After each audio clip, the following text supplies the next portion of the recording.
Hukum karma suami tukang selingkuh. Di sebuah desa kecil bernama Sukamaju, tinggallah seorang pria bernama Bayu. Dia dikenal sebagai lelaki yang tampan dan pandai bersosialisasi. Namun, sayangnya, Bayu tidak memanfaatkan pesonanya untuk hal-hal yang baik. Sebagai seorang suami dari Ratna, seorang istri yang setia, Bayu justru kerap bermain hati dengan wanita lain. Meski berkali-kali tertangkap basah oleh Ratna, Bayu selalu berhasil meloloskan diri dengan janji-janji manis. Ratna, dengan hati yang lembut, terus memberikan kesempatan. Namun, siapa sangka bahwa apa yang ditanam seseorang pasti akan ia tuai. Sore itu, Ratna sedang menyelesaikan pekerjaan rumah. Bayu baru saja pulang dari kerja lemburnya. Aroma parfum wanita yang asing tercium samar, membuat Ratna curiga. Ratna, "Mas, dari mana saja? Kok lama banget pulangnya?" "Bayu, kerja, Dek. Tadi ada proyek mendadak." "Klien banyak tanya." Jatia molor. Ratna menatap Bayu dalam-dalam, berharap bisa menemukan kejujuran di matanya. Tapi, ia hanya melihat pria yang menghindari tatapan. "Ratna, Mas yakin? Kenapa baju Mas bau parfum wanita?" Bayu terdiam sejenak, lalu tertawa kecil. "Bayu, mungkin ketampelan di kantor. Tadi aku bareng sama sekretaris klien, dia pakai parfum menyengat." Ratna mencoba menenangkan hatinya, meskipun instingnya berkata lain. Ia hanya mengangguk pelan. Beberapa minggu kemudian, kecurigaan Ratna semakin kuat. Suaminya makin sering pulang larut malam dengan berbagai alasan yang tidak masuk akal. Suatu malam, ia memutuskan untuk memeriksa ponsel Bayu. Di sana, ia menemukan pesan-pesan mesra dengan seorang wanita bernama Siska. "Ratna," dengan suara bergetar, "Mas, ini apa?" Bayu yang sedang duduk santai di ruang tamu terkejut. "Bayu, dari mana kamu dapat itu?" Ratna, dengan mata berkaca-kaca, "Jadi benar, Mas selingkuh dengan wanita ini." "Bayu, itu cuma teman, Dek, kamu salah paham." Ratna tidak bisa menahan tangisnya. "Ratna, teman macam apa yang memanggil suamiku dengan sebutan sayang? Mas pikir aku bodoh?" Bayu mencoba mendekati Ratna, tetapi ia mundur. "Ratna, berhenti berbohong. Mas, aku sudah cukup sabar selama ini." Bayu akhirnya mengakui perselingkuhannya, tetapi dengan alasan yang menyakitkan hati. "Bayu, aku bosan, Dek.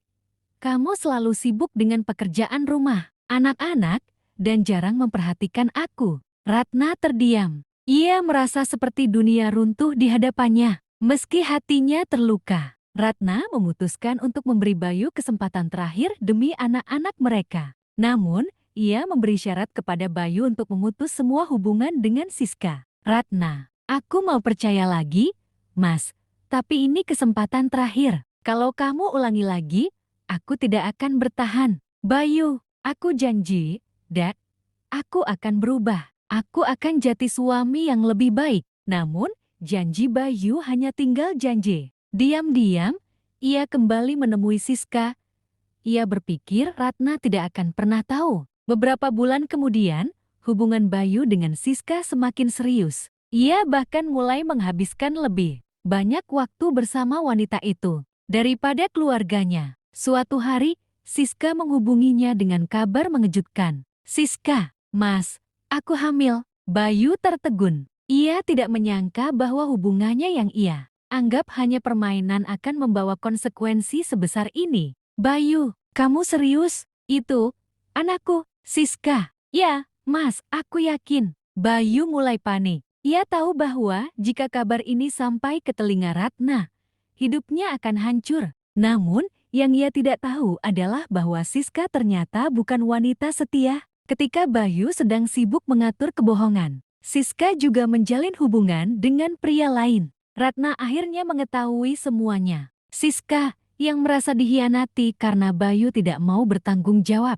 datang ke rumah mereka dan membongkar semuanya. "Siska," dengan nada marah, "Mas Bayu itu pengecut. Setelah aku hamil, dia malah kabur." Ratna hanya bisa memandang suaminya dengan penuh kecewa. "Ratna, Mas, apalagi alasanmu kali ini? Aku sudah memberikan semua yang aku punya, tapi ini balasanmu." Bayu mencoba membela diri, tetapi semuanya sia-sia. Ratna akhirnya memutuskan untuk pergi bersama anak-anak mereka. Setelah Ratna pergi, kehidupan Bayu berubah drastis. Ia kehilangan keluarganya, reputasinya hancur di desa, dan Siska pun meninggalkannya. Karena tidak mau hidup bersama pria yang tidak bertanggung jawab, Bayu mulai merasakan sepi dan menyesal. Ia mencoba menghubungi Ratna, tetapi ia tidak pernah mendapatkan jawaban. Bayu, Ratna, maafkan aku. Aku janji akan berubah. Tolong beri aku kesempatan.